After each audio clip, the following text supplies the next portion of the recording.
Assalamualaikum warahmatullahi wabarakatuh. Selamat malam Sobat RRI. Kembali lagi dari Kota Perjuangan Pagar Alam. Saya berjumpa dengan salah satu putra-putri kebanggaan dari Kota Pagar Alam. Siapakah beliau? Siapakah kali ini yang menjadi tamu saya? Bukan tamu saya yang sebagai tamu sebenarnya. Apa kabar Ibu Olive? Baik, alhamdulillah. Ibu Oliviana Arifin, betul. seorang pemerhati wanita, juga seorang apa Bu ya kalau bahasa sekarang entrepreneur, kerennya ya Bu ya. Entrepreneur, Betul. kata kerennya. Atau CEO Bu? Oh bukan, belum kali ya. Amin Bu ya. Belum kali. Jadi kan kalau malam hari ini kita akan berbincang-bincang karena Ibu adalah seorang pemerhati yang memang fokusnya di wanita ya Bu ya. Pasti ini menjadi salah satu niat kita untuk mengangkat sumber daya, baik itu sumber daya alam maupun sumber daya manusianya, termasuk juga di Kota Pagar Alam. Ibu Olive, kalau boleh tahu sumber daya manusia, terutama para wanita yang ada di Pagar Alam ini gimana Bu? Baik, terima kasih Mas atas pertanyaannya, agak-agak susah-susah gampang nih ya. Karena banyak jawabannya Bu ya. Betul, sangat luas gitu. Kalau kita bicara tentang perempuan Pagar Alam, sebenarnya adalah perempuan yang tangguh. Mungkin karena alamnya yang membuat dia jadi tangguh gitu. Dan ya. ada pagarnya Bu ya. Gitu ya, karena alamnya yang membuat dia tangguh. Jadi perubahan dunia yang jelas ya, perubahan era-era mulai dari dulu dan sekarang sangat berubah. Jadi perempuan Pagar Alam itu ketangguhannya diuji dengan informasi. Diuji seperti apa itu Bu? Diuji dengan informasi itu adalah gitu, dengan era digital, media sosial yang begitu banyak, gitu ya. Fokusnya dulu hanya bertani, ngurus anak gitu. Sekarang udah sedikit melebar. Wah, sudah sedikit melebar, artinya kita diuji untuk tetap fokus sebagai kodratnya perempuan, mengurus keluarga dan sebagainya. Dan media sosial jangan dijadikan tempat akhirnya melupakan kewajiban. Itu ya. Bisa dibilang pelarian kan? Mungkin karena mungkin kurang hiburan kali ya. Jadi hal-hal positif itu agak sedikit bias dengan ada media sosial yang banyak gitu ya. Karena seharusnya itu menjadi alat untuk mempermudah untuk mendapatkan informasi, pendidikan, keterampilan dari hal-hal yang demikian. Tapi kadang-kadang menjadi bias, akhirnya menjadi tempat bersosialisasi yang kurang baik. Akhirnya melupakan akar dari mana para wanita ini berasal. Berarti kalau saya boleh bilang sebenarnya wanita-wanita Pagar Alam itu sudah punya basic yang bagus ya Bu ya? Harusnya, dan itu bisa menjadi dasar dia untuk lebih berkembang yang baik. Nah, tapi kan saya bilang tadi persoalan di sini adalah perempuan itu belum dianggap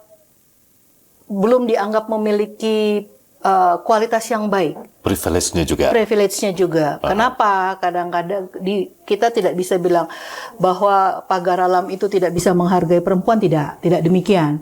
Cuma kadang-kadang suara kita memang belum bisa didengar demikian lantang. Karena mungkin tadi situasi lingkungan kita belum membuat perempuan bisa bersuara. Mungkin bukan faktor karena faktor patriarki yang selama ini dikatakan orang, tapi lebih mungkin karena budaya timur kita para wanita harus hormat kepada laki-laki, seperti itu kah Bu?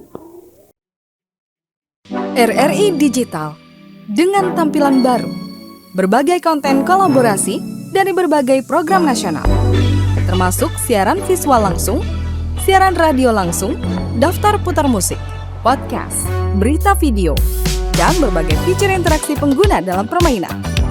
Berbagai konten menarik seperti suka, komentar, dan berbagi, serta obrolan langsung dengan penyiar dan pengguna. Pesan langsung dan fasilitas obrolan pribadi antara pengguna aplikasi juga tersedia. RRI Digital tersedia di Google Store dan App Store. RRI Digital.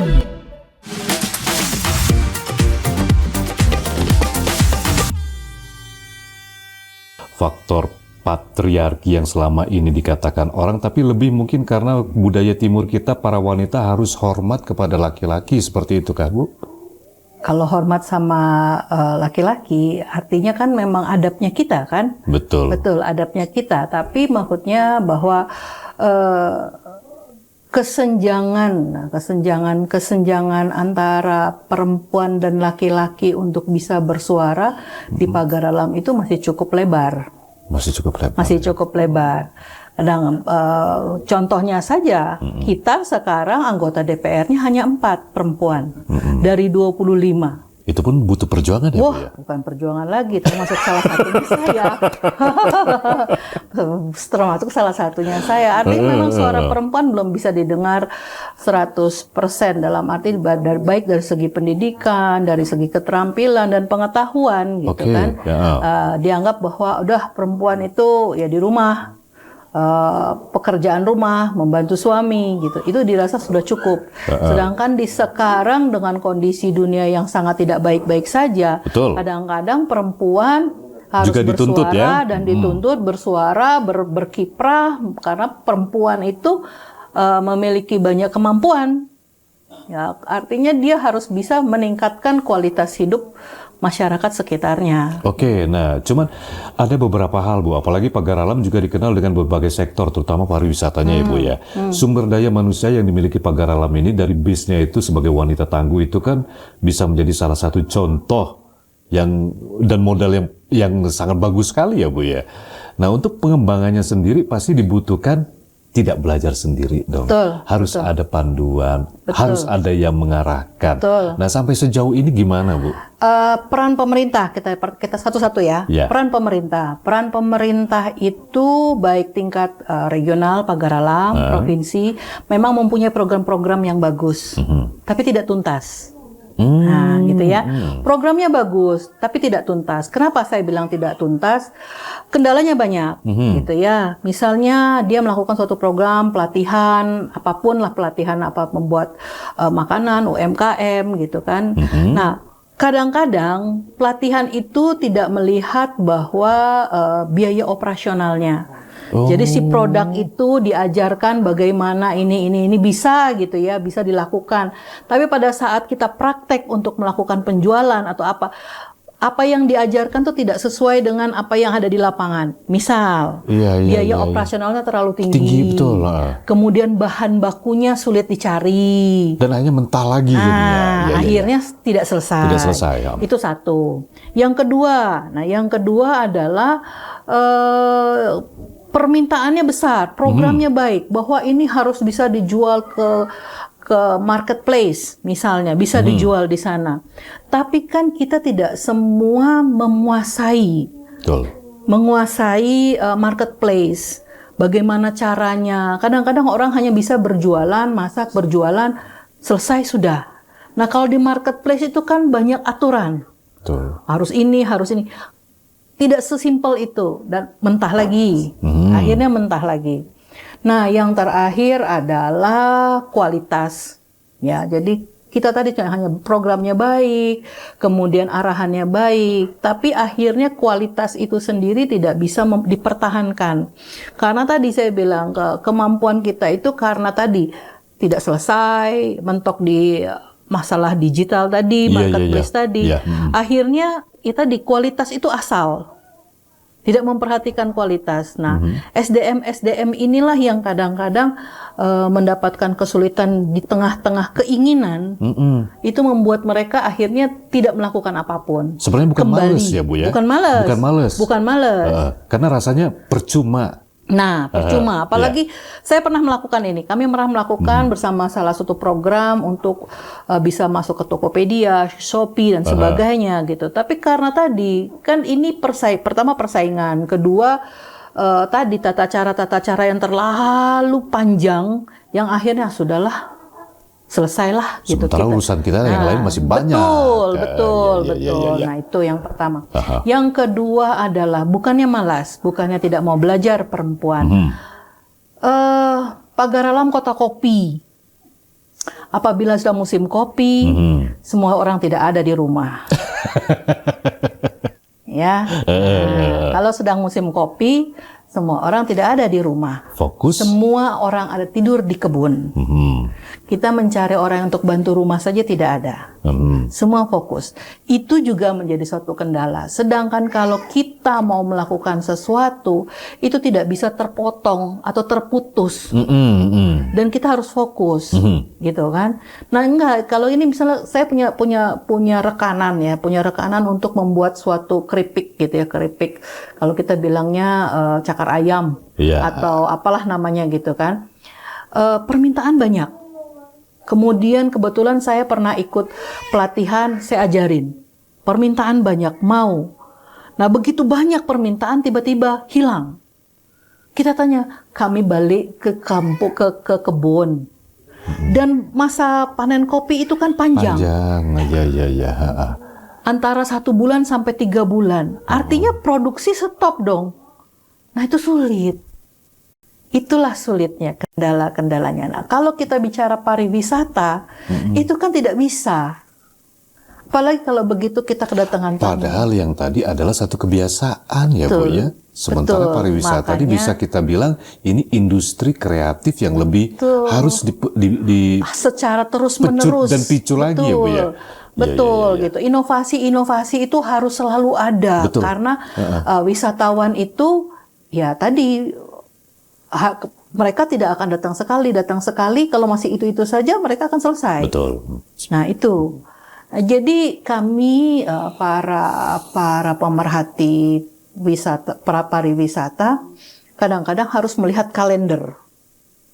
Ini kalender di mana orang mulai musim, kita harus punya cara lain. Harus punya cara lain apa yang harus kita dilakukan di saat orang tidak ada.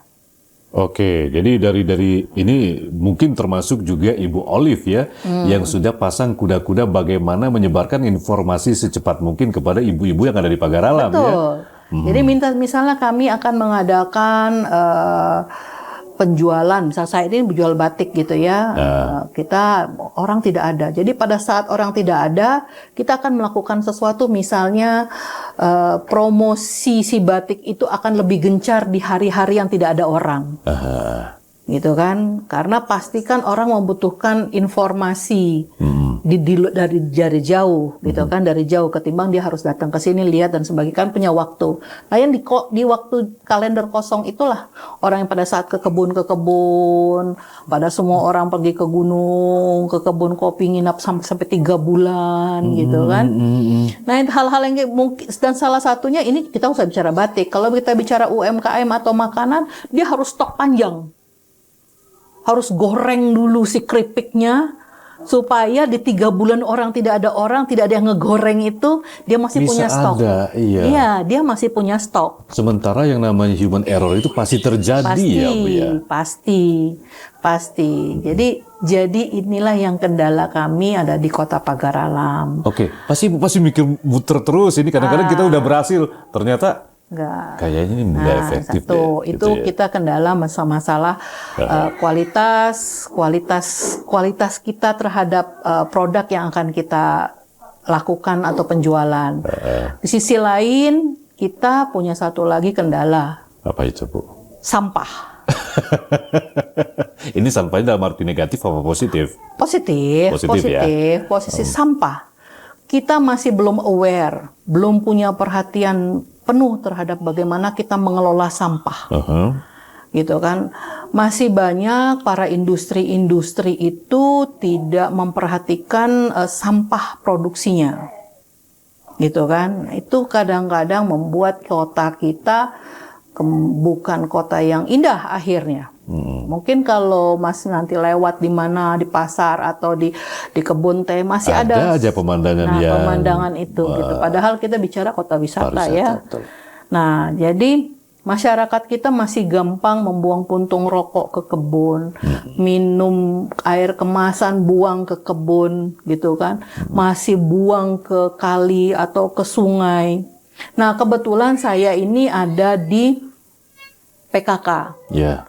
Saya membantu Ibu Ketua Tim Penggerak PKK di Kabit 3 kita baru selesai melakukan pembinaan dan sosialisasi tentang PKK. Ketemu kader-kader di 35 kelurahan dan 4 kecamatan. Pada saat kita bicara sampah, tidak ada satupun yang berkomentar. Karena mereka tidak tahu apa yang harus mereka perbuat dengan sampah.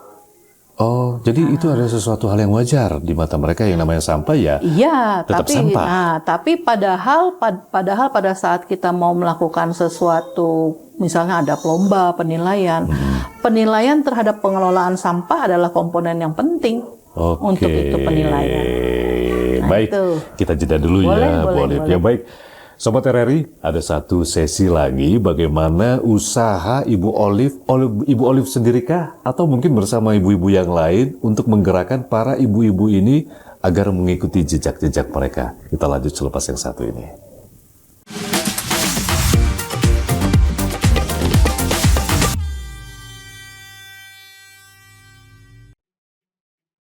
RRI Digital dengan tampilan baru, berbagai konten kolaborasi dari berbagai program nasional, termasuk siaran visual langsung, siaran radio langsung, daftar putar musik, podcast, berita video, dan berbagai fitur interaksi pengguna dalam permainan.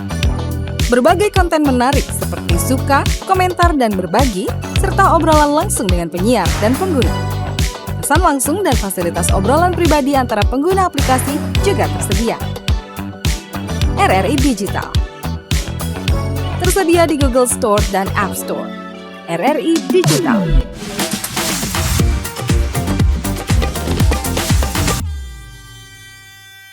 Podcast RRI Palembang kembali bersama Ibu Olive.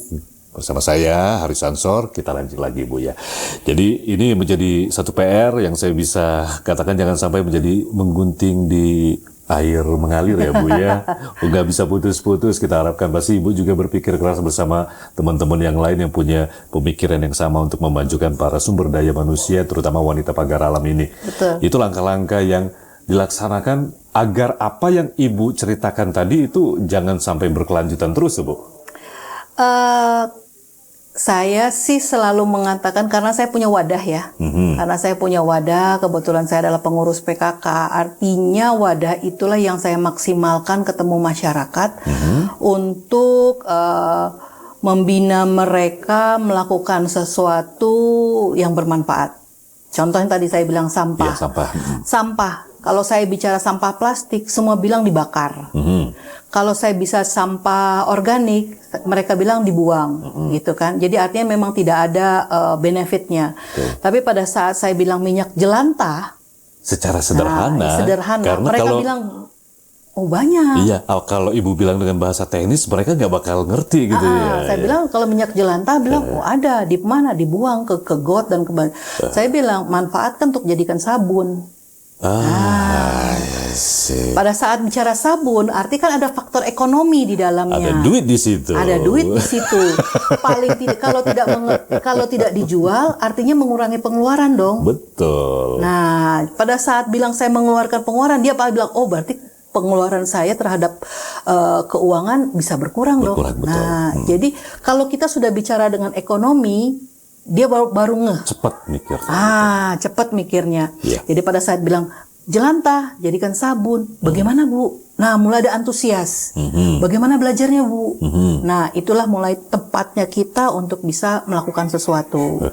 Kita bilang, oh udah jadi nih sabunnya, tapi jangan untuk badan ya. Itu contoh kecilnya Bu ya. Kecil ya. Itu jangan untuk badan ya, tapi untuk apa? Untuk lap, untuk sepatu dan sebagainya, gitu kan.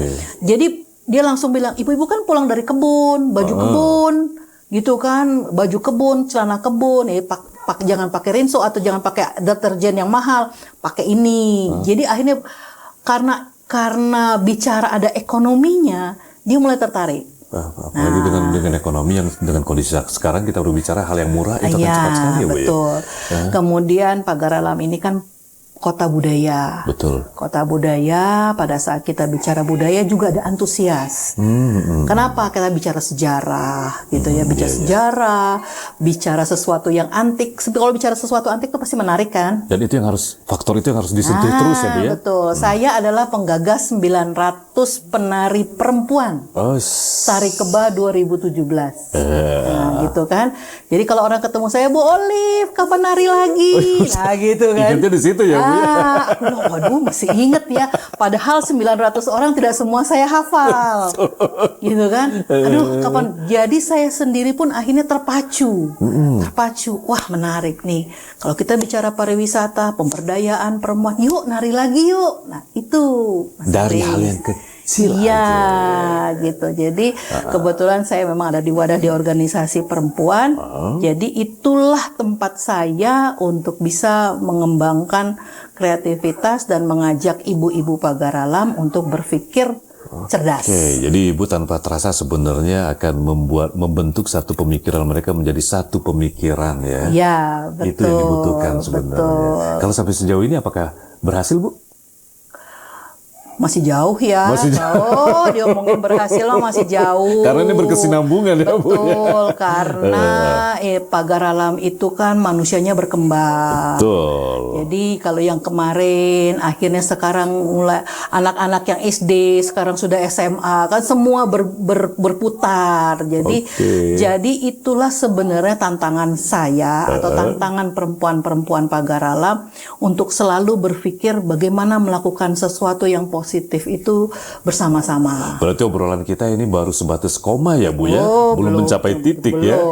Masih cukup panjang berarti. Betul, namanya perjuangan sebenarnya tidak akan ada habisnya. Betul. Karena dunia ini selalu berputar dan berkembang sesuai dengan perkembangan zaman. Dan itu pun Ibu juga harus dipastikan harus ada regenerasinya juga. Harus dipikirkan Betul. Luar biasa sekali. Oke, tapi yang pasti sampai sejauh ini kita tidak bisa menghitung persentase seberapa berhasil Ibu ya. Karena bisa saja kalau kita melihat secara grafisnya bisa naik, pinter semua, atau nanti lagi moodnya lagi turun semua, begitu. Yang jelas begini, saya tidak akan melihat suatu progres itu terlalu lebar. Hal-hal yang kecil tadi yang seperti Ibu Olive, kapan kita nari lagi? Artinya mereka ada perhatian.